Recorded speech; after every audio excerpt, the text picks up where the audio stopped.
Hola amigos, ¿cómo están? Les saluda Juan Antonio Amezcua, Yo el Misterio, en una emisión más de Solo para tus oídos.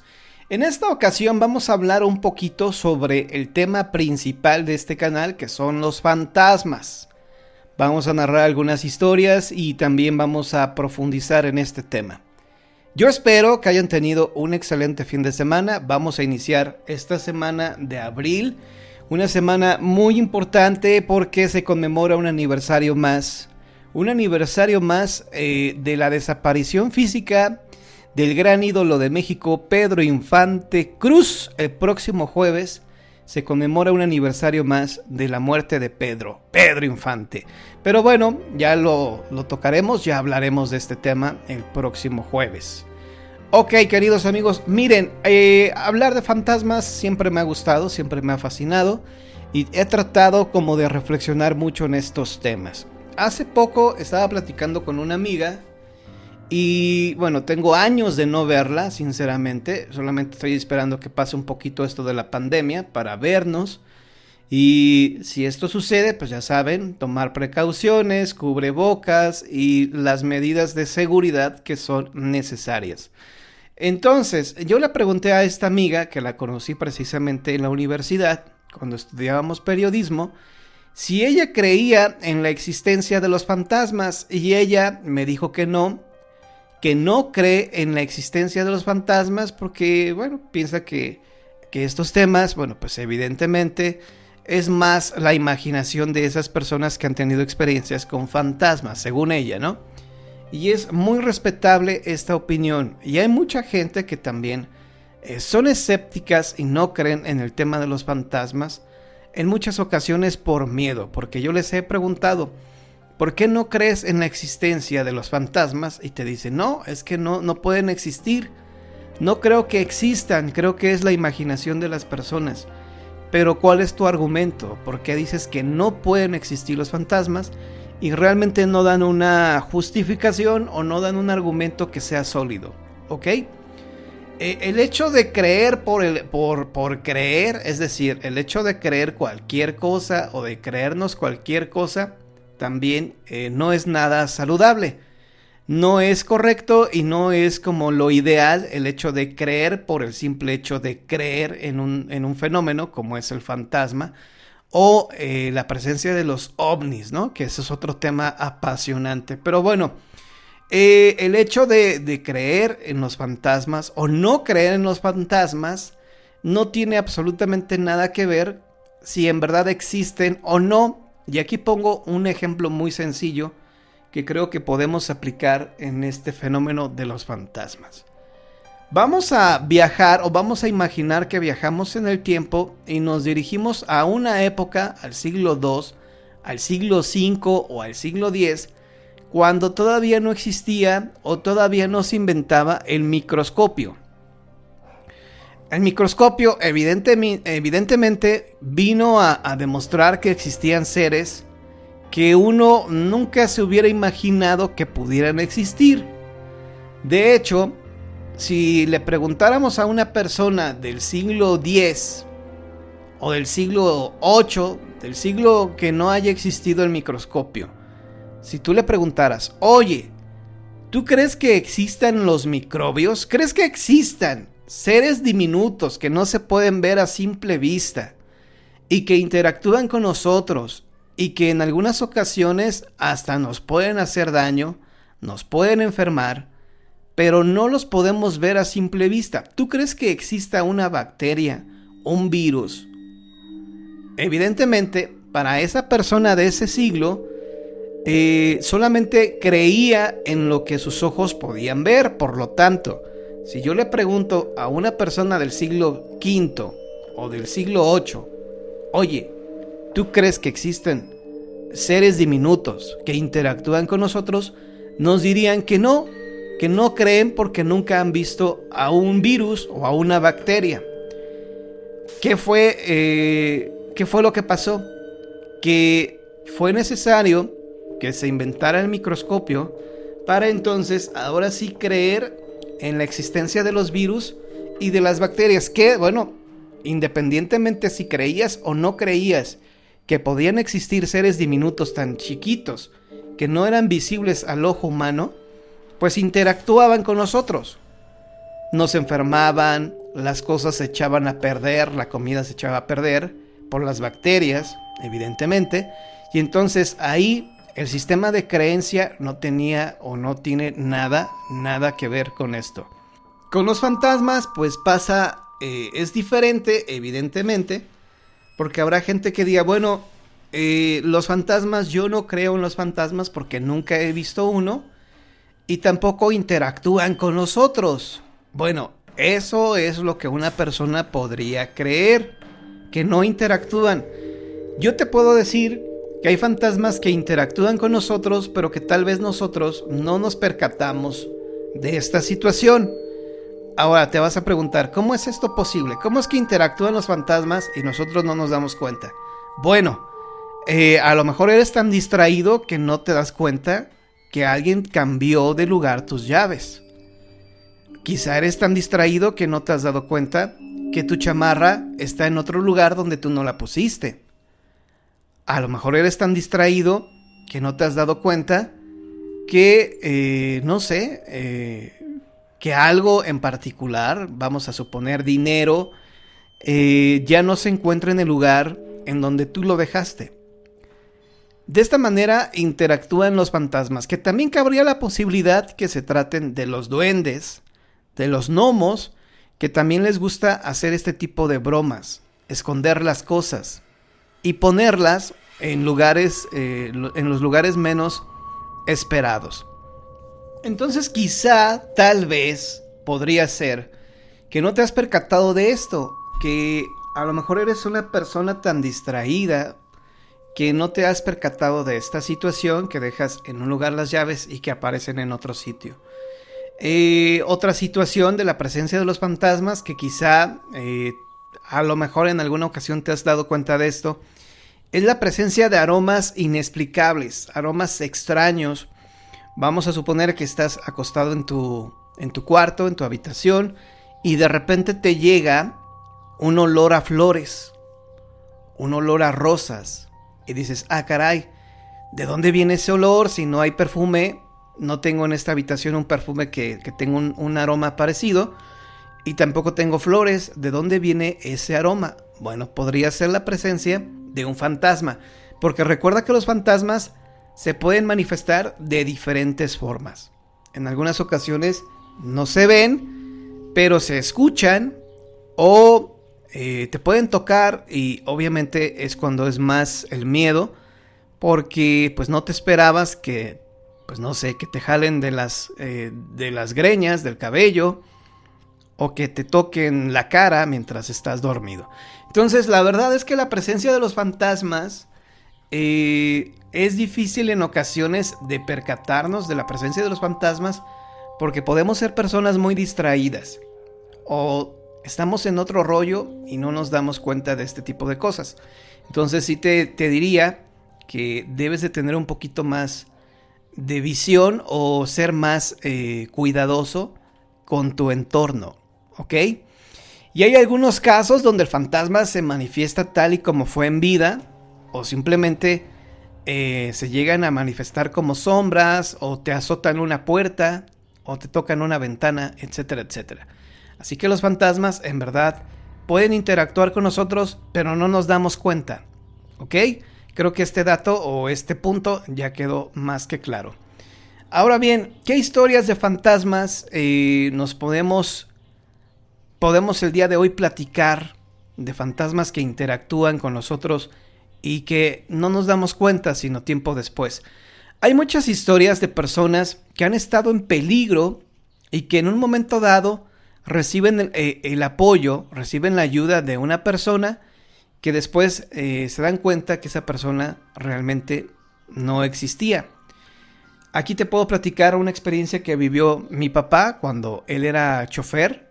Él era taxista, después de haber sido jubilado en la empresa que estuvo trabajando por muchos años. Al ser jubilado, mi papá dijo, bueno, yo no quiero estar en la casa todo el día sentado. Y por iniciativa propia, él comenzó a trabajar como taxista. Mi papá en ocasiones le tocaba el tercer turno, es decir, le tocaba velar, y él trabajaba para un hotel de mucho prestigio. Él trabajaba como taxista en este hotel, y todos los que trabajaban en este lugar, en este sitio de taxis, un día a la semana tenían que velar, un día a la semana tenían que trabajar por la noche. Pues resulta que a mi papá le toca llevar en la madrugada, como a eso de las 3 de la mañana, a una persona que tenía que ir a un lugar allá lejos por Nezahualcóyotl, que les mandamos un saludote.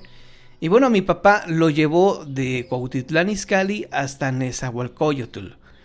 El problema fue de que mi papá no hallaba la forma de regresar a Cuautitlán Izcalli. Estamos hablando de una época en que no existía esta aplicación que es una maravilla de Google Maps, o de estas aplicaciones que te dicen cómo llegar a un lugar, que te van diciendo gire a la derecha y en esta avenida vaya 5 kilómetros y gira a la izquierda, ¿no? No había aplicaciones, no existía esto. Y entonces, bueno, mi papá a las 3 de la mañana, imagínate, a las 3 de la mañana, para que tú te encuentres a alguien en la calle y que te oriente cómo regresar, es bien difícil. A las 3 de la mañana ya todo el mundo está en sus casas, dormidos, acostados. Y para que te encuentres a alguien, pues está un poco complicado, difícil, y aparte puede ser muy peligroso, porque no sabes si esa persona sea realmente alguien de confianza, o si se trate de algún maleante que te pueda hacer daño, que te pueda asaltar. Entonces mi papá quería regresar de Nezahualcóyotl a Cuautitlán Izcalli, y la verdad es que mi papá andaba súper perdido. Daba vueltas en un mismo lugar, es decir, que mi papá había pasado como 3 veces por un mismo sitio, y estaba cayendo en la desesperación de no saber cómo regresar.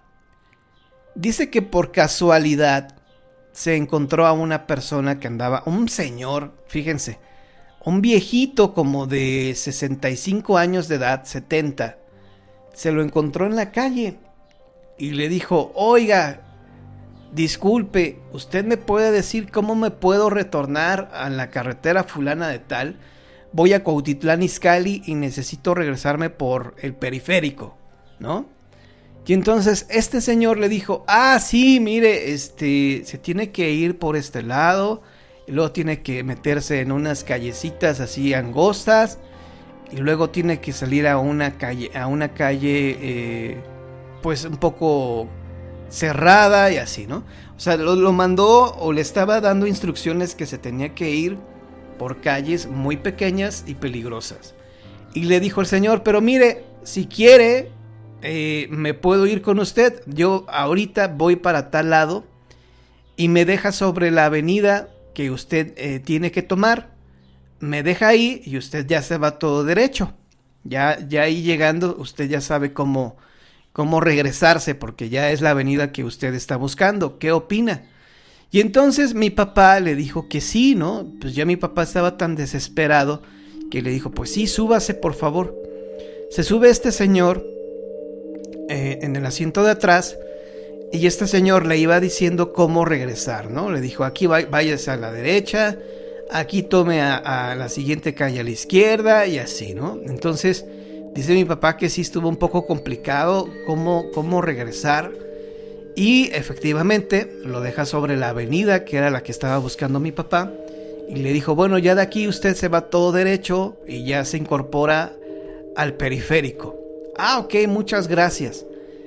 Se baja el señor y dice mi papá que bueno, pues obviamente no le cobró nada, no le cobró ni un peso, porque pues le estaba ayudando, ¿no? Cómo encontrar la avenida principal para regresar.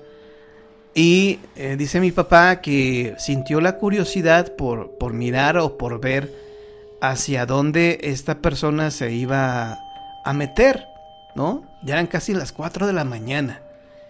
Y a esas horas, un anciano como de 70 años de edad, pues es un poco difícil de imaginar, de suponer. El hecho es que este señor, en cuanto se baja del carro, Dice mi papá que al mirarlo o al buscarlo por el espejo retrovisor, que este señor ya no estaba, que este señor había desaparecido.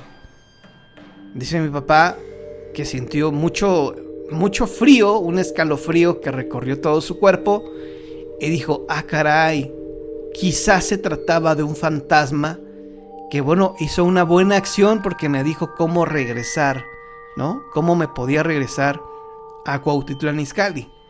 Pero mi papá dice, yo lo busqué por el espejo retrovisor, no había pasado ni siquiera 3 minutos ni 2 minutos. El señor bajó, me dijo por dónde irme. Yo avancé ni más de 10 metros y al mirar por el espejo retrovisor para ver hacia dónde se había ido, que el señor ya no estaba. Entonces esta historia mi papá pues nos la platicó y que hasta sintió mucho miedo o escalofrío por haber vivido esto. Y bueno, queridos amigos, en ocasiones los fantasmas también se pueden manifestar o nos pueden hablar en sueños. Evidentemente para el detractor de estos temas, para aquellas personas que son escépticas, cuando una persona dice, es que me habló en un sueño, le dicen, oye, pero pues ¿cómo puedes darle veracidad a tu experiencia si solamente lo soñaste? En tu sueño solamente lo viste o te lo figuraste, o quizá estabas pensando en esa persona que falleció y por eso lo soñaste porque estaba sugestionada. Bueno, podría ser así, efectivamente, podríamos sugestionarnos, pensar en alguien que ya falleció y tal vez soñarlo, pero esto no siempre sucede. A veces yo he pensado en amigos que han fallecido, en personas que quise mucho y que lamentablemente ya no están, y no porque estuve pensando en esas personas, no las sueño. Uno no puede controlar sus sueños, uno no puede decidir qué cosas va a soñar o en qué quiere soñar. De ser así, imagínense, pues imagínense ustedes también, allá en casita, que pudiéramos controlar nuestros sueños, que nosotros pudiéramos determinar en qué cosas queremos soñar o con quién queremos soñar, pues evidentemente siempre tendríamos sueños agradables, sueños increíbles y no esas terribles pesadillas que luego en ocasiones hemos tenido. Pero bueno, regresando al tema, esta experiencia nos la platicó una amiga de la familia que ella había comprado junto a su marido una casa. Esa casa se la habían comprado a su papá de este señor y a la vez había un hermano que también quería esa casa y como no se la habían vendido a él y él decía que esa casa iba a pertenecerle por la herencia y todo este rollo, pues ya saben, hasta en las mejores familias siempre existen tíos o hermanos que nos quieren despojar de nuestras pertenencias solamente por el simple hecho de haber nacido antes o porque argumentan que son los más indefensos de la familia y por el argumento que tú quieras, pues siempre van a existir personas abusivas. Entonces, esta señora, su esposo, que era hermano de este señor abusivo, lamentablemente su esposo falleció en un accidente automovilístico. El hermano, a pesar de que había perdido, pues obviamente a su familiar, es decir, a su hermano de sangre, a pesar de que había muerto su propio hermano, esto no le importó y entonces él lo que quería era sacar a su cuñada y a sus 2 sobrinos de esa casa para tomar posesión de ese inmueble. Aunque no lo crean, queridos amigos, este tipo de historias suceden en la vida real. Personas sin escrúpulos, personas que no les importa que se murió su hermano. Su intención era quedarse con esa casa.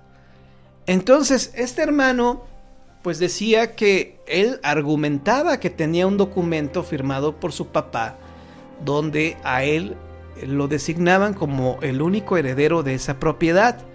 Sin embargo, pues por la circunstancia que haya pasado o por los hechos que hayan ocurrido, efectivamente el papá había ya decidido no dejarle esa propiedad, no dejarle esa casa.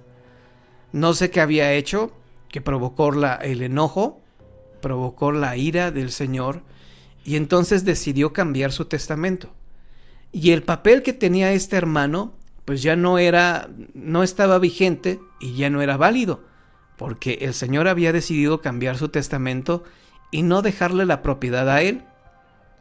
De hecho, le vendió la casa a su hijo, un precio módico, un precio, bueno, fue un pago simbólico por esa propiedad, pero legalmente pertenecía, pues obviamente, al hijo que le había pagado a su papá por la casa. Bueno, sucede que una vez que muere este señor, es decir, el esposo de nuestra conocida, pues llega el hermano con un documento diciéndole que tenía que abandonar la propiedad porque le pertenecía a él, y etcétera, etcétera. La señora pues estaba viviendo su duelo, había perdido a su esposo. Esto le había provocado muchísimo dolor, mucha tristeza, y entonces se bloqueó por completo. No recordaba ella en dónde estaban los papeles de la casa. No recordaba dónde estaba el título de propiedad, en dónde estaba el documento que avalaba a su difunto esposo como el legítimo dueño de esa casa. La señora estaba obviamente preocupada, muy angustiada, porque decía, ¿y si no encuentro ese papel? El hermano de mi esposo nos va a echar de esta casa, y nos costó mucho trabajo comprarla. Bueno, la señora se fue a dormir y dice que en el sueño se le aparece su esposo y le dice, no te preocupes, no tengas miedo, mi hermano no te va a poder sacar de esta casa. Acuérdate que los papeles están abajo, están en el librero, en la parte de abajo, arriba, o mejor dicho, arriba hay unos suéteres, hay ropa. Acuérdate que esos documentos están en la parte de abajo. Ve al ropero, saca toda la ropa y vas a encontrar hasta abajo un folder con los papeles. Eso fue lo que le dijo en el sueño. Y cuando ella se despierta, inmediatamente va a ese ropero, saca la ropa, y efectivamente, en donde le dijo su marido que iban a estar los papeles, ahí estaban. Entonces, de esta manera, ella logra recuperar los papeles que creía perdidos, y con esto se salva ella y, bueno, salva su casa de que se la quitaran, porque tenía ahí el título de propiedad vigente y pues ya no había nada más que hacer, ¿no? Entonces, esto fue lo que a ella le sirvió para que no perdiera la casa en donde vivía ella y sus dos hijos, y evidentemente su cuñado pues no logró hacer absolutamente nada. Entonces, esto lo soñó, pero habrá personas que digan, oye, pero fue un sueño. Pues sueño o no, pero le dio información importante en dónde estaban los papeles, el título de propiedad de esa casa. Así que bueno, pues este tipo de historias se platican, este tipo de historias se cuentan, y ya pues tú vas a determinar, tú tienes tu criterio, úsalo en estos temas. ¿Será posible que los difuntos se comuniquen a través de los sueños? Yo opino que sí. Bueno, queridos amigos, llegamos hacia el final de este programa. Yo espero que te haya gustado. Muchísimas gracias. Te mando un fuerte abrazo y que pases un excelente día. O bien, una excelente noche. Hasta luego.